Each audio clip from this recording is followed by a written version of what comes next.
राम राम भाई सभी को। आज हम एसएससी सीजीएल का मॉक नंबर 38 सॉल्व करेंगे अभिनव शर्मा सर का। ठीक है भाई, शुरू करते हैं पहले क्वेश्चन से।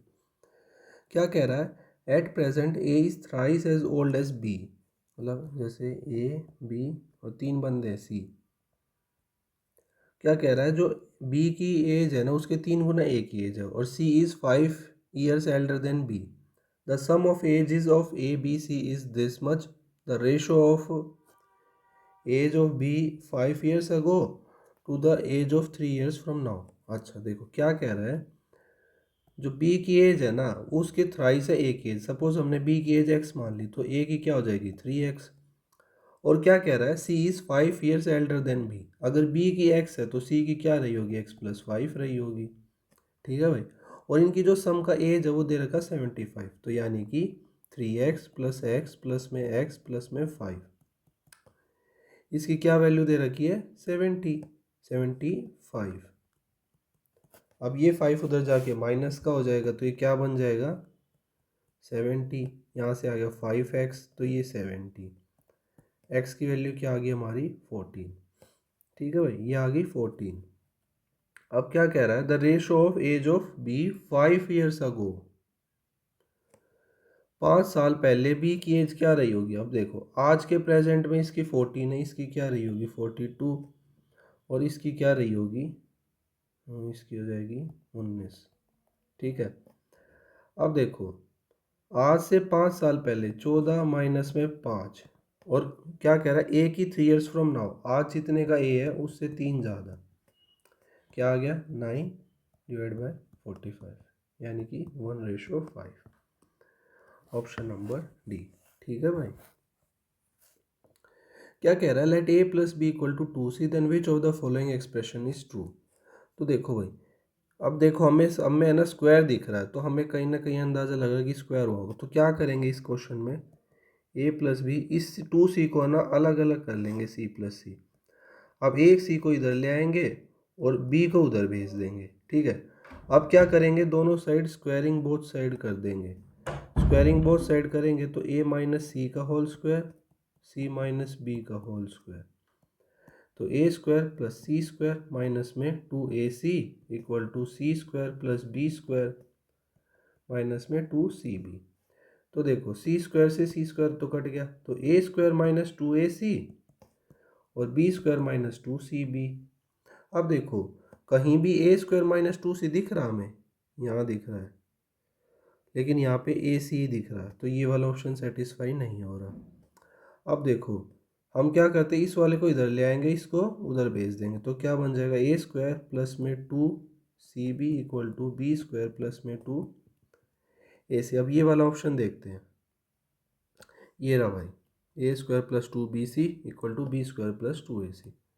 तो क्या हो जाएगा हमारा? Option number C. ठीक है भाई।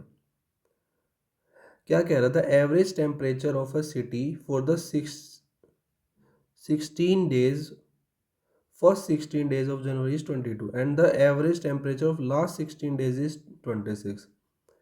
If the average temperature of entire month is 24, what is the temperature on 16th day? अच्छा देखो भाई कैसे करना है। अब जनवरी का महीना 31 दिन है टोटल, तो 31 का मतलब पूरे मंथ का एवरेज है 24 डिग्री सेल्सियस। और पहले 16 दिन का कितना दे रखा हमें? 22। और अगले 16 दिन का क्या दे रखा है? 26। तो देखो भाई, अब जो ये है हमारा एवरेज, अब हमें निकालना क्या है? What is the temperature on 16 day. अब देखो पहले 16 दिन लिए, आखिरी के 16 दिन, तो जो 16 वाली वैल्यू है ना वो 2 बार रिपीट हो गई। ठीक है, हमें वही वैल्यू निकालनी है। अब देखो जो नॉर्मल एवरेज था 31 दिन का उससे कितना कम है? ये -2। और ये वाली वैल्यू उससे कितनी ज़्यादा है? +2। तो सपोज हमने मान लिया कि जो 16th डे था ना वो 24 था। अब देख लेंगे उससे चेंज कितना आएगा। तो देखो प्लस माइनस अभी लिखते हैं यहाँ पे, वो डिसाइड हो जाएगा क्या है। 16 इंटू में -2 प्लस में 16 इंटू में 2, ये 32, ये माइनस का 32, ये तो कैंसिल ही हो गया। तो प्लस माइनस 0 आ गया, यानी कि जो 16th डे का टेम्परेचर है ना वो क्या रहा होगा? 24 degree Celsius. Option number A. ठीक है भाई। कह रहा a boat can go 54 kilometre upstream in 6 hour. If the speed of stream is 4.8 kilometre per hour then how much time in hours will the boat take to cover a distance of 279 kilometre downstream. तो देखो speed equal to distance upon time basic formula है। तो distance, अब देखो जब ये कह रहा अप स्ट्रीम जा रही है, अप स्ट्रीम जा रही है तो जो बोट की स्पीड होगी माइनस में जो उसकी रिवर की स्पीड होगी, उनका कंबाइंड उसकी एक्चुअल स्पीड होगी। तो देखो डिस्टेंस कितना है 54 और डिवाइड बाय, मान लिया बोट की स्पीड x थी माइनस 4.8 और इसकी वैल्यू है 6। ये टोटल आवर कितने लग रहे थे 9, तो x माइनस 4.8 की वैल्यू 9, तो x की वैल्यू क्या आ गई 9 4 13.8 किलोमीटर पर आवर। ये क्या आ गई हमारी भाई, ये बोट की स्पीड आ गई बोट। अब देखो हमें अब क्या करना है 279 किलोमीटर डाउन स्ट्रीम जाना, तो डिस्टेंस हो गया 279 और हमारा अब स्पीड क्या होगी, अब स्पीड हो जाएगी 13.8 तो बोट की प्लस में 4.8 उसकी रिवर की। तो 279 डिवाइड बाई 8 8 16 6 1 4 4 8 और 18.6, ये पॉइंट हटाएंगे। अब देखो 3 से कट रहे हैं दोनों, 3 से कटा तो 27 9 3, 3 से काटा 18 का 6 और 2। अब देखो ये किसकी टेबल में आ रही है, 31 की टेबल में आ रही है 2 3, ये 5 और 5 दिए 15, ऑप्शन नंबर बी। ठीक है भाई। कह रहा the following table show the candidate appeared and number of candidate present in different exam center PEQ। Study the table and answer the. अच्छा, total denotes total candidate applied for the center, present denotes the candidate appeared. In which year was the number of absentee was the second highest in the total center. तो मतलब 3 centre दे रखा है PQR, वहाँ पे कितने total present थे इस particular year में, इसमें ऐसे दे रखा, और कितने टोटल थे और कितने प्रेजेंट हुए उस दिन पर्टिकुलर एग्जाम में। हमसे क्या पूछ रहा है, एब्सेंटीज बताने हमें second highest in the total all centre. अब देखो ईयर 18 19 17 18 19 20 का पूछा है, तो हम एक एक करके सबका निकालेंगे, 16 की निकालने की ज़रूरत नहीं हमें। सपोज हम 17 का निकाल रहे हैं, तो देखो 50 बंदे तो टोटल थे और 45 ने पेपर दिया, तो एब्सेंट हुए 5 P सेंटर में। अब Q सेंटर में निकाला 75 टोटल थे माइनस 55 20, ऐसे ही लास्ट में 5, तो ये आ गया 30। अब अगले ईयर की निकालते हैं 2018 की, इसमें 4 और प्लस में कितने एब्सेंट हो गए 20, यहाँ पे कितने हो गए 10, तो ये आ गया 34। अब हम 19 का निकालते हैं, तो पहले में 11, फिर उसके बाद 12 और फिर 8। ठीक है भाई, इसमें इतने 8%। अब उसके बाद 20 की निकालेंगे, 20 में क्या आएगा, यहाँ पे 11 एब्सेंट, दूसरे में 14 एब्सेंट और फिर 5 एब्सेंट, तो 20, ये आ गया 31 और ये कितना आ जाएगा भाई 14 और 5 19 और 30। हमसे क्या पूछा था, हमसे सेकंड हाईएस्ट पूछा था, तो सेकंड हाईएस्ट किस में एब्सेंट है, तो मतलब सबसे ज़्यादा इसमें एब्सेंट हो गए, उससे कम इसमें एब्सेंट, यानी कि ऑप्शन नंबर डी।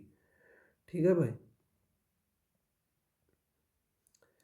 क्या कह रहा है, the mark price of an article is 26% more than it's cost price, if a discount of 32% is given what will be the loss percentage.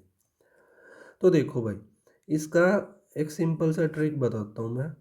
जैसे कॉस्ट प्राइस था हमारा, उस पर हमने कुछ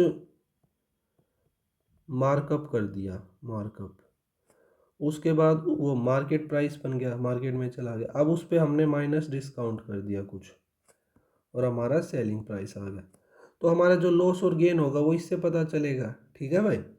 अब देखो पहले हमने मार्कअप करा 26%, फिर हमने डिस्काउंट दे दिया माइनस का 32%। ठीक है, तो अब हमें बताना कि ओवरऑल लॉस कैसा हुआ। तो अब देखो ये तो एक तरीके से कॉन्जिक्यूटिव वाला कॉन्सेप्ट लग गया, मतलब कॉन्जिक्यूटिव लगाएंगे, तो प्लस का 26 माइनस का 32 और माइनस का 26 इंटू 32 और डिवाइड बाय 100। कॉन्जिक्यूटिव वाला कॉन्सेप्ट, इसमें कितना आ जाएगा -6। अब इसकी मल्टीप्लाई कर लेते हैं, 26 दूनी 52, 26 तिये 78, 2 8 और 5 13, 1 8, माइनस का 8.32, तो 8 और 8, 8 और 6 14.32। Option number D. कॉन्जिक्यूटिव वाला कॉन्सेप्ट लग जाएगा, मतलब सक्सेसिव जैसे हो रहा है ना एक तरीके से वैसे हो। ठीक है भाई। क्या कह रहा है, which of the following is sufficient to conclude that two triangles are congruent. अब देखो भाई, कॉन्ग्रुएंट होने के लिए हमें पता है 3-4 प्रॉपर्टी होती है।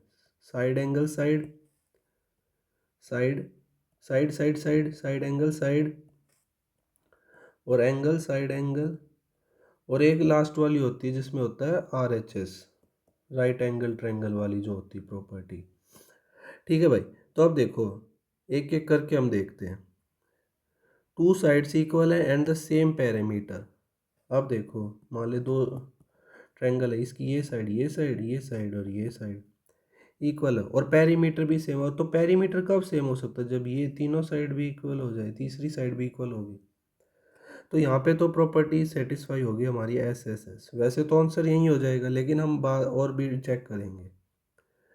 कह रहा है have same area and same base. अब बेस तो सेम हो गया, एरिया कोई पता ही नहीं हमें, तो उस केस में हमारा नहीं होगा, एरिया से कोई रिलेशन नहीं होगा कॉन्ग्रुएंसी का। कह रहा है one side and one angle of both are unequal. Unequal ही कह दिया भाई इसने, तो ये तो कॉन्ग्रुएंसी का है ही नहीं। कह रहा है सेम बेस है और सेम हाइट है। अब देखो मान लो जैसे मैंने ये सेम बेस है और सेम हाइट पे मैंने एक ऐसे बना दिया कुछ, अब ये साइड तो ये अनइक्वल हो गई ना, तो कॉन्ग्रुएंट नहीं होगा ये। तो ऑप्शन नंबर ए। ठीक है भाई। कह रहा from a circle with radius this much, a sector of arc length this is cut off, find the area of this sector. अब देखो सेक्टर का क्या कॉन्सेप्ट होता है, ये हो गया हमारा एक पर्टिकुलर सेगमेंट, और ये पर्टिकुलर क्या है, इसका सेक्टर है ये वाला। ठीक है भाई, तो हमने क्या करा, इसकी रेडियस दे रखी है हमें, यहाँ से कुछ हमने ये पोर्शन निकाल लिया। अब हमें इसका एरिया बताना, तो इसका मैं डायरेक्ट फॉर्मूला बता देता हूँ आप लोगों को। Area equal to half into length of arc into में रेडियस। ठीक है, डायरेक्ट फॉर्मूला यूज़ कर लेंगे, ये दोनों फॉर्मूलों को मर्ज करके ही आया है, जो सरकमफेरेंस का फॉर्मूला और एरिया का फॉर्मूला करके मर्ज आया हुआ फॉर्मूला है। तो half into length of arc कितनी दे रखी, 11, और सर्कल की रेडियस है 15.75। तो पहले 11 से मल्टीप्लाई कर लेते हैं, 1575, 1575, 7 और 5 12, 7 और 5 12, 1 13, 5 6 7, 2 के बाद डेसिमल 173.25 डिवाइड बाई 2। अब 2 से डिवाइड करेंगे भाई, ये 8 पे ही जाएगा, 16, 13 बच गया, 6 पे 12, 1 12, 6। तो ऑप्शन नंबर वैसे तो एलिमिनेट कर दिया हमने, ये नहीं ये नहीं ये नहीं, 6 पे यही आ रहा है, और 5 पे फिर 2 पे जाएगा, 10 बच जाएगा। Option number B. ये फॉर्मूला इंपॉर्टेंट है भाई, इसको डायरेक्ट याद करना, डायरेक्ट क्वेश्चन निकल जाएगा। ठीक है भाई। कह रहा है if one man add 6 litre of water in 10 litre of milk and another man adds 4 litre of water in 8 litre of milk, then the ratio of milk in two mixtures. तो देखो ये ए सिचुएशन, ये B situation. A में क्या कर रहा है कि 10 लीटर मिल्क था हमारे पास, तो 10 को ऊपर लिख लेते हैं, और देखो टोटल कितना सॉल्यूशन है वो 16, मतलब 6 लीटर ऐड कर दिया उसमें, टोटल हो गया 16, और 10 लीटर उसमें मिल्क है। इसकी रेशो निकालें हमें दूसरे वाले से, दूसरे वाले में कितना मिल्क है 8, और टोटल कितना है 4 लीटर पानी मिला, टोटल सॉल्यूशन हो गया 12। तो सिंपल इनकी रेशो निकालनी हमें। तो देखो भाई यहाँ से ये 4 बार, यहाँ से ये 3 बार, अब बस इनकी क्रॉस मल्टीप्लाई कर देंगे, तो ये आ गया 30, ये आ गया 32, यानी कि 15 नहीं, एक सेकंड भाई, क्रॉस मल्टीप्लाई नहीं होगा यहाँ पे। जैसे 10 को डिवाइड करें हम 4 से और अपॉन में है 8/3, तो 10/8 इंटू में 3/4 वो तो यही रहा भाई। इसमें शायद ऑप्शन में ही फिर गड़बड़ है कुछ। यहाँ से 30 और यहाँ पे आ गया 32, यानी कि 15:16। इसका ये होगा भाई 15:16। यहाँ ऑप्शन ये उल्टा सेट हो गया, ये वाला होगा इसका। ठीक है भाई। कह रहा without doing the actual division find the remainder when this is divided by 9। तो देखो भाई 9 से हम किसी को भी डिवाइड कर रहे हैं तो हम क्या कॉन्सेप्ट यूज करते हैं, डिजिटल सम उसका 9 आना चाहिए जिस भी संख्या को हम डिवाइड कर रहे हैं। और अगर 9 के अलावा उसमें कुछ भी आ जाएगा ना 9 से जो नीचे होगा वही उसका रिमाइंडर होता है, यही कॉन्सेप्ट है। तो देखो 2 8 7 3 5 4 2 9। अब जो जो भी 9 से कट रही होंगी ना उनको काट देंगे। 9 5 और 4 9 कट गया, 7 और 2 9 कट गया। अब कितना बचा, 8 और 3 11, 11 और 2 13, 13 बचा है। अब 9 होने के लिए उसको 4 ज़्यादा पड़ रहा है, तो यानी कि उसका जो रिमाइंडर आएगा ना जब हम इसको एक्चुअल में डिवाइड करेंगे वो क्या आएगा हमारा 4। ठीक है भाई। क्या कह रहा है, a person earn 16,000 per month and is spend 80% of his income and saves the remaining amount. If the income increases by 20% and the expenditure by 10%, find the percentage of increase in savings। तो देखो भाई इसका है ना, हम allegation से solve करते हैं ऐसे क्वेश्चन को। एक साइड लिखेंगे एक्सपेंडिचर, एक साइड सेविंग इंक्रीज, मतलब कितना परसेंट इंक्रीज हुआ इनमें, और जो उनका पहले रेशो था एक्सपेंडिचर और सेविंग्स का। ठीक है भाई। तो इसमें हम वैल्यू रखते हैं बस सिंपली। यहाँ पे एक्सपेंडिचर देखो कितना इंक्रीज हुआ है 10%, 10%। इनकम कितना इंक्रीज हुआ है 20%। सेविंग हमें पता नहीं, ठीक है। और देखो पहले वो स्पेंड करता था 80% ऑफ हिज इनकम, 80% की फ्रैक्शन वैल्यू 4/5। अगर 4 एक्सपेंडिचर कर रहा है तो 1 सेव कर रहा होगा। ठीक है भाई। अब देखो चेंज कितने का रहा है 20 का, तो एक की वैल्यू 20, तो 4 की वैल्यू क्या आ जाएगी, एक की वैल्यू 10 आएगी भाई। यहाँ से 10 आएगा, 20 माइनस 10 10, तो एक 4 की वैल्यू 40 आ जाएगी यहाँ से। अब देखो जब भी हम एलिगेशन लगाते हैं अगर ये वैल्यू स्मॉलर तो ये वैल्यू बढ़ी रही होगी, तो 40 + 20 60, यानी कि उसकी जो सेविंग में इंक्रीज हुआ होगा वो कितना होगा 60%। ठीक है भाई। अगले क्वेश्चन पे बढ़ते हैं। कह रहा है pipe M&S can fill a tank in 25 minute, 50 minute and 100 minute respectively. Initially, pipe N and S are kept open for 10 minutes and then pipe N is shut while M is opened। तो भाई एक बार कर लेते हैं क्या कह रहा है। M&S 3 वो 25 मिनट में भर रहा है, ये 50 मिनट में और ये 100 मिनट में। तो अब हम इनका एक कंबाइंड निकाल लेते हैं कि उसकी कितनी कैपेसिटी होगी इस टैंक की। तो क्या आ गया कैपेसिटी, इनका एलसीएम 100। तो अब ये आ जाएंगी इनकी एफिशिएंसी। तो इनकी एफिशिएंसी क्या रहेगी 4 2 और 1, ये इनकी एफिशिएंसी का रेशो आ गया। ठीक है भाई। अब कह रहा है कि स्टार्टिंग में क्या करा है, एन और एस को चलाया है। तो एन को चलाया है और एस को चलाया है, कितने मिनट तक 10 मिनट तक। तो 2 + 1 इनकी कंबाइंड एफिशिएंसी और 10 मिनट तक चला है, तो कितना हो गया 30, मतलब 30 यूनिट उसने पानी भर दिया इसमें। फिर हमने क्या करा, and then N is shut while M is open. अब एन को बंद कर दिया और एम को चालू कर दिया। और एक और ट्विस्ट है, जो पाइप एस है उसको क्लोज करा गया 15 मिनट बिफोर द टैंक। अब देखो ऐसे केस में हम क्या करेंगे, 15 मिनट पहले बंद करने की जगह उससे हम 15 मिनट एक्स्ट्रा काम करा लेंगे। अब देखो वो एक की एफिशिएंसी से काम करे तो 15 मिनट में वो 15 यूनिट और भर देता। ठीक है भाई। जैसे सपोज टोटल थी 100, तो हम क्या करेंगे एस वाले से एक्स्ट्रा काम करा लेंगे 15 मिनट, और वो एक की एफिशिएंसी से करा तो टोटल 15 यूनिट और काम कर देगा। ठीक है भाई। अब देखो, तो अब टोटल कितना हो गया 115। 30 यूनिट ऑलरेडी वो काम कर चुका है। ठीक है, तो अब इसमें से 30 माइनस कर लेते हैं, कितना आ जाएगा 5।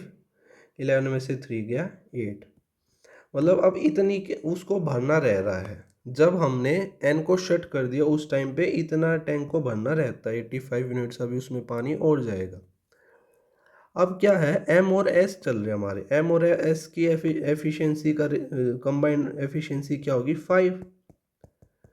तो ये आ गया 17। यानी कि 17 मिनट तो ये चला और 10 मिनट पहले चला था। तो टोटल कितने मिनट में ऐसे तीनों पाइप से मिलके भर गया वो 27 मिनट। ठीक है भाई। बस इसमें जो ये वाला कॉन्सेप्ट है ना कि जो एस को क्लोज कर दिया गया 15 मिनट पहले, वो बस एक्स्ट्रा है, उसको थोड़ा देख लेना है। ठीक है भाई। कह रहा है Madhav purchase an item for 42,000 and sold it at a loss of 20%. With that amount he purchased another item and sold it again at 30%. Overall gain बताना हमें। तो ये भी एक तरीके से सक्सेसिव है। मान लो उसकी अमाउंट कुछ थी पहले एक्स, उसने पहले उसको लॉस पे बेच दिया, फिर जो वैल्यू आई उसको फिर कुछ गेन पे बेच दिया, फिर फाइनल वैल्यू आ गई। उससे हमें कंपेयर करना है इसका कि कितना गेन और लॉस हुआ। तो सक्सेसिव वाला ही कॉन्सेप्ट लगाएंगे। तो 42,000 इसको भी हम इनिशियली हटा ही देते हैं। तो देखो लॉस हुआ है, हम अपनी मर्जी से इसको 100 मान लेते हैं पहले। तो लॉस हुआ है, लॉस की 20% की फ्रैक्शन वैल्यू 1/5, तो वैल्यू रही होगी 4/5। 30% का गेन हुआ यानी कि 13/10। वैल्यू क्या आएगी 4 5 ज़ा 4 5 10 ज़ा 50, 2 टाइम्स 8।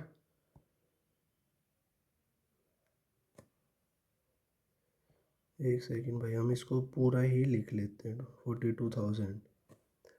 ठीक है, ये 5 है, ये 10 है। इसको भी हम 10 वाली फॉर्म में ले आते हैं। 8/10 रहा होगा ये, 2 जीरो से यहाँ 2 जीरो कट गई। ठीक है, अब इनको बस मल्टीप्लाई कर लेंगे। तो क्या आ जाएगा हमारा,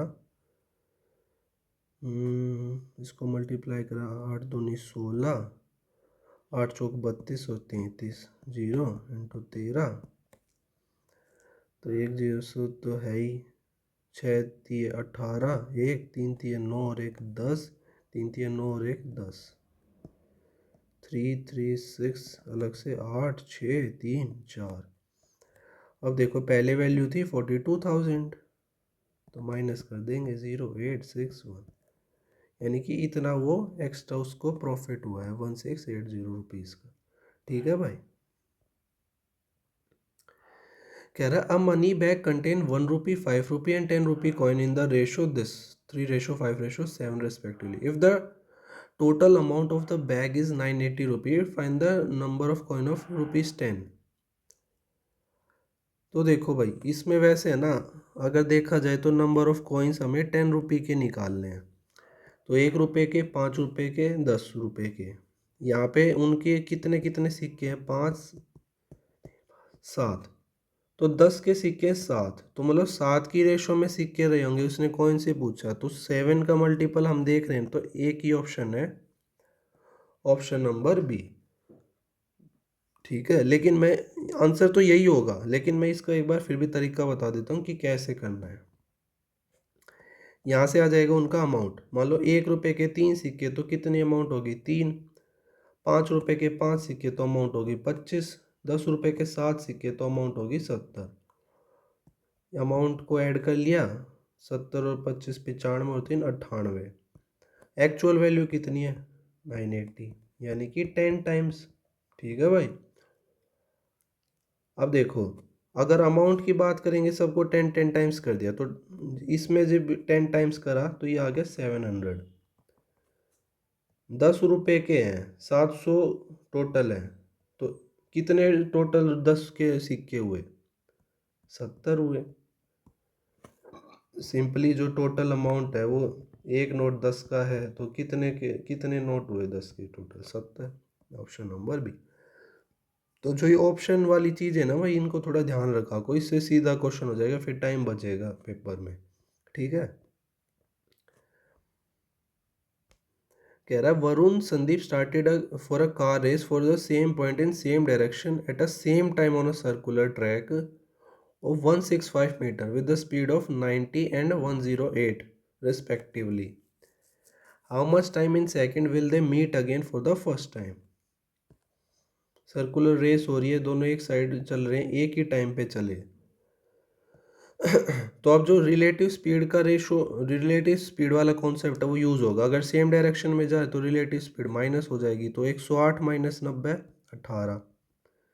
अब ये देखो, ये किलोमीटर पर आवर में, तो इसको मीटर पर सेकंड में करने के लिए 5/18 से मल्टीप्लाई। सर्कुलर ट्रैक की लंबाई 1635 है और टाइम निकालना है, सिंपल है बस, 5 से कट जाएगा, 3 13 आ गया, 2 पे गया, 3 35 7 327 में। बिल्कुल सिंपल क्वेश्चन है भाई। और वहीं अगर ये अपोजिट डायरेक्शन में जा रहे होते तो इनकी रिलेटिव स्पीड हम ऐड कर देते। ठीक है। कह रहा है if a sum of ₹5000 is taken at a simple interest rate 15% per annum for 3 year and another sum for 8000 is taken at simple interest of 12% for 4 years. The positive difference of interest paid is, अच्छा देखो, जो हमारा principal होता है, अब दो case है यहाँ पे, ए है और बी है। एक में 5000 वाला केस है और दूसरा 8000 वाला केस है। तो देखो, जो प्रिंसिपल होता है वो तो 100% होता है, उसकी वैल्यू दे रखी यहाँ पे 5000। अब देखो, सिंपल इंटरेस्ट 15 × 3 यानी कि 45, 3 साल बाद टोटल उसको 45% का फ़ायदा होने वाला है इंटरेस्ट के रूप में। तो जो अमाउंट होगी वो क्या हो जाएगी, या फिर हम सीधा सिंपल इंटरेस्ट ही निकाल लेते हैं, इसकी 45% वैल्यू निकाल लेंगे। 1% की वैल्यू 50, तो 45% की 50 × 45, 45 पंजे 225, ये आ जाएगा उसका सिंपल इंटरेस्ट पहले केस में। अब देखो, दूसरे केस में भी ऐसे ही 100% प्रिंसिपल की वैल्यू होती है, वो 8000 के इक्वल, तो यहाँ से 1% की वैल्यू 80 रुपये। और देखो, 12 चौक 48, मतलब 48% का इंटरेस्ट रहा होगा इस वाले केस में, तो 48% की वैल्यू क्या आ जाएगी, 48 × 80, 8 8 ज़ा 64, 8 चौक 32 और 6 38। ये सिंपल इंटरेस्ट दूसरे केस में आ गया, ये सिंपल इंटरेस्ट पहले केस में, इनका डिफरेंस पूछा है सिंपली। 3840 माइनस में 2250, तो 0 14 में से 5 गए 9, 7 में से 2 गए 5 और 1 1590। ठीक है भाई। तो जो ये डायरेक्ट कॉन्सेप्ट यूज़ हो जाएगा कि 100% की वैल्यू प्रिंसिपल। अगर सपोज अमाउंट में डिफरेंस पूछता तो यहाँ से तो हमने 45% SI की वैल्यू नहीं, तो अमाउंट की हम डायरेक्ट 145% निकाल देते, इस केस में 148% निकाल देते, सिंपल। ठीक है भाई। क्या कह रहा है, इसको सिंप्लीफाई करना भाई। यहाँ पे ऊपर क्यूब्स में दिए हुए हैं, नीचे कुछ टर्म स्क्वायर्स में और कुछ ऐसे मल्टीप्लाई है। तो देखो, ये सीधा सीधा फॉर्मूला बन रहा है, ए क्यूब है ऊपर, फिर बी क्यूब प्लस सी क्यूब माइनस में 3AB, नीचे A² प्लस B², ऐसे बन रहा है। तो इसका जो फॉर्मूला होता है ना, वो आप डायरेक्ट याद करना पड़ेगा। वो क्या होता है, A², एक second, A plus B plus C, और इनटू में क्या होता है, A² plus B² plus C² minus AB plus BC plus में C, ये होता है फॉर्मूला।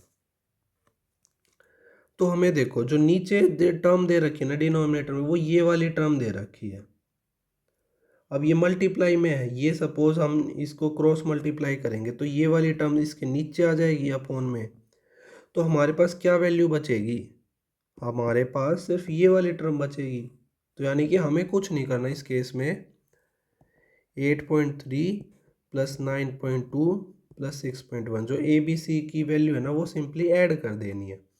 तो देखो, डेसिमल के बाद 3 और 2 5 और 1 6, डेसिमल के बाद 6 आने वाला है, तो ये और एक ही ऑप्शन में है। तो आंसर तो हमारा बी हो गया, 9 8 17 17 6 23। अगर आपको ये फॉर्मूला पता है तो 1 मिनट में हो जाएगा, नहीं तो इसको क्यूब खोलते रहो यहाँ पे, फिर मल्टीप्लाई करो यहाँ पे, फिर डिवाइड, ऐसे तो हो लिया क्वेश्चन। फॉर्मूला पता है आपको, सीधा हो जाएगा, ये इसके डिवाइड में आ जाएगा, जो वैल्यू बचेगी वो ये बचेगी, सिंपल ऐड कर देना। ठीक है भाई। कह रहा है find the value of X Y and Z so as to satisfy the equation. 3 equation दी हुई है हमें, X plus Y plus Z की value 12, X plus Y minus Z की वैल्यू 6 और X minus Y plus Z की value है 4।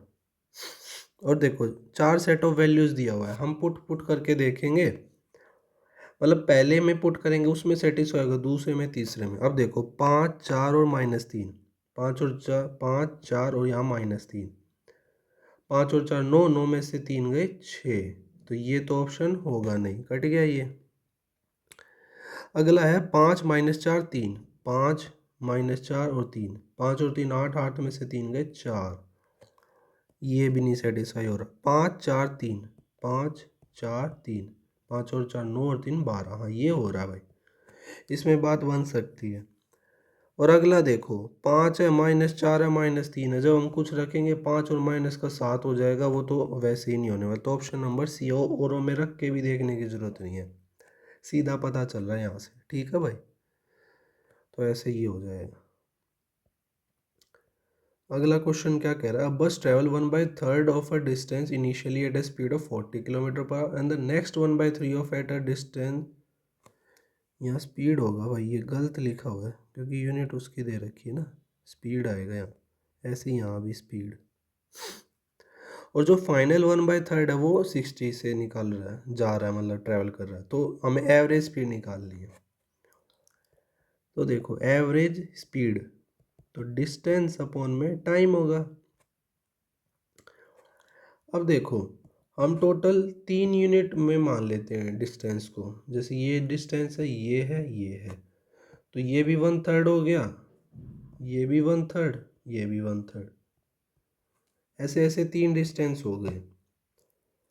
ठीक है। अब देखो, अब टाइम निकालना, में टाइम का निकालने की दिक्कत है, तो ऊपर तो 1 + 1 + 1, सपोज हमने 3 यूनिट टाइम मान लिया, तो ये भी 1, ये भी 1, ये भी 1, तो डिस्टेंस तो 1 1 1 3 टाइम्स हो गया। अब टाइम के लिए क्या होता है, टाइम होता है डिस्टेंस अपॉन स्पीड।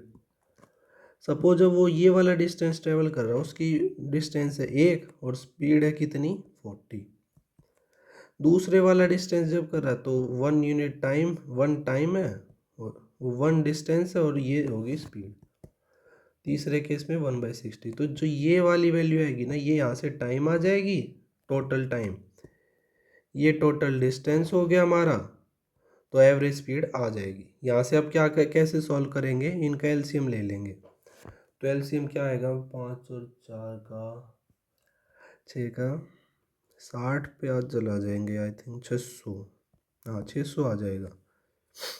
तो 40 से काटा तो ये आ जाएगा, 4 से 4 कट गया 15, ये 12 टाइम्स, ये 10 बार, और ऊपर चल रहा हमारा 3, तो ये अब ऊपर चला जाएगा, तो 3 इंटू में 600 और डिवाइड बाय 15 और बार 27 37, तो यानी कि ये आ रहा है हमारा 1800/37। और देखो या तो ऑप्शंस में 4 है या 5 है, तो पहला जो जाएगा वो 4 या 5 से ही जाएगा, तो 37 इंटू 4 4 28, 12 148 में जब 37 ऐड करेंगे तो वो ज़्यादा चला जाएगा, तो 4 पे ही जा रहा है, तो ये दोनों ऑप्शन तो हट गए हमारे, 4 पे गया। अब डिफरेंस कितना आ जाएगा 32 का, और 0 पे जाएगा। अब देखो अब 6 पे जाएगा या 8 पे, अब देखो 37 का 10 टाइम्स तो 370 होगा, अब देखो 8 पे ही जाने की उम्मीद है इसमें, 37 इंटू में 8, इसका डबल हो जाएगा सिंपली, वो क्या हो जाएगा 8 और 8 16, 1 14 29, 296, इसी पे जाने वाला भाई, तो 6 पे भी नहीं जा रहा, तो ये भी हट गया, तो ऑप्शन नंबर ए। मतलब हमें पूरा सॉल्व नहीं करना, वहाँ पे ऑप्शन एलिमिनेशन वहाँ पे बहुत ज़रूरी है पेपर में, तो ऑप्शन एलिमिनेशन से बहुत फ़ायदा मिलेगा। ठीक है, तो हमने क्या है इसका आंसर? ए। ये क्या कह रहा भाई? A and B can do a work in 12 days and 16 days respectively. If the work together for 6 days then the fraction of work left is. तो हम अगेन एलसीएम लेंगे। ए 12 दिन में कर रहा है, बी 16 दिन में, इनका एलसीएम कितना आ जाएगा? 48। तो मतलब इनकी जो एफिशिएंसी आ जाएगी वो कितनी आ जाएगी? 4 और 3। अब देखो ये 6 दिन तक टोटल काम कर रहे हैं, तो एफिशिएंसी उनकी कंबाइंड एफिशिएंसी क्या है? 4 + 3 है। और कितने दिन काम कर रहे हैं? 6 दिन। तो 7 6 42। मतलब 42 यूनिट तो काम कर दिया। अब बचा कितना हुआ है? 48 माइनस में 42। और टोटल काम कितना था? 48। तो ये आ जाएगा फ्रैक्शन ऑफ जो वर्क लेफ्ट है, 6/48 यानी कि 1/8। यानी कि 1/8 जो काम है अभी वो पेंडिंग है। ठीक है, अगर ये हमसे पूछता कि मतलब कितना फ्रैक्शन कंप्लीट हो गया, तो 42/48 कर देते तो 7/8 आ जाता। ठीक है, लेकिन अभी हमसे फ्रैक्शन ऑफ लेफ्ट पूछा तो ये हो जाएगा। ये देखो भाई, ये क्या कह रहा है? कोसेक थीटा की वैल्यू दी हुई है। कोसेक थीटा की वैल्यू दी है 5/3। अब कोसेक थीटा पता हमें हाइपोटेन्यूज अपॉन में क्या होता है? परपेंडिकुलर। तो यहाँ से हम पाइथागोरस थ्योरम लगा के क्या निकालेंगे? बेस निकालेंगे, वो आ जाएगा 4 हमारा। तो अब हमारे पास सारी वैल्यू है। अब हमें क्या करना है? सिंपली पुट करना है। अब सेक थीटा क्या होता है हमारा? सेक थीटा होता है हाइपोटेन्यूज अपॉन में बेस।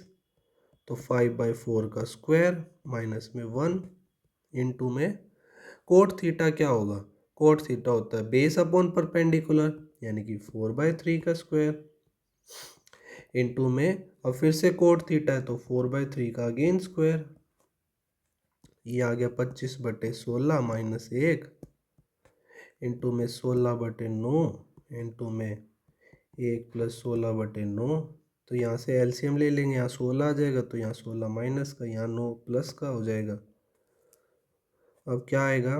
ये 9/16 इंटू 16/9 इंटू में 25/9। तो ये तो पूरी टर्म कट ही गई। तो ऑप्शन क्या आ गया हमारा? 25/9। ठीक है भाई, सिंपल क्वेश्चन था, सिंपल कॉन्सेप्ट। ठीक है भाई, कह रहा है 0.025 is what percentage of 0.5। Simple पूछ रहा है कि जो ये वैल्यू है वो इसके कितना परसेंट है। ठीक है, अब देखो अगर मैं इसके डेसिमल हटाता हूँ तो नीचे 100 × 10 ऐसे लिख देंगे, इसका हटाऊंगा तो ऐसे 10 आ जाएगा। तो 10 से 10 ख़त्म, 5 से ये ख़त्म, कितने पे? 25 से ये गया 4 टाइम्स, तो 1/20 आ रहा है। अब हमें सिंपल पता है 1/20 फ्रैक्शन वैल्यू किसकी होती है? 5% की। तो क्या रहा होगा? Option number B. हम जैसे ऐसे नहीं लिखते 5% को 5/100, फिर उसको काट के 1/20, तो ये रिवर्स जा रहे हैं हम। 1/20 फ्रैक्शन वैल्यू किसकी होगी? 5% की। Option number B. क्या कह रहा है? If cot Q equal to 28/45 then the value of sin cube minus में कोस क्यूब। अब देखो भाई, यहाँ से हमें पता है ये क्या है? कोट होता है बेस अपॉन में परपेंडिकुलर। अब हमें हाइपोटेन्यूज निकालनी पड़ेगी। लेकिन देखो अब ऑप्शन देखते हैं हम। यहाँ पे तो इसी को रिवर्स कर दिया, यहाँ पे 53 है, यहाँ 53 है, यहाँ 53 है। अब हमें यहाँ से हमारा आइडिया लगेगा, क्या कहीं ये तो नहीं रहा होगा कि इसकी वैल्यू 53 रही हो हाइपोटेन्यूज की। लगाने को हम यहाँ पे ट्रिपलेट वाला कॉन्सेप्ट से निकाल भी सकते हैं। अगर ट्रिपलेट याद है तो आपको कोई दिक्कत ही नहीं है। सपोज आपको ट्रिपलेट ही याद नहीं है, फिर हम ऑप्शन देखेंगे। देखो भाई, 3 केस में 53 है और ये साइन एक्स माइनस में कोस एक्स है मान लो, तो ये वैल्यू रिवर्स तो वैसे भी नहीं आ सकती यहाँ से, तो ये तो हो ही नहीं सकता। ठीक है, अब देखो साइन क्या होता है हमारा? परपेंडिकुलर अपॉन में हाइपोटेन्यूज। और बेस क्या होता, कोस क्या होता है? Base upon hypotenuse. तो यहाँ से अगर हाइपोटेन्यूज का वो ले ले हम एलसीएम, तो परपेंडिकुलर माइनस बेस रहा होगा।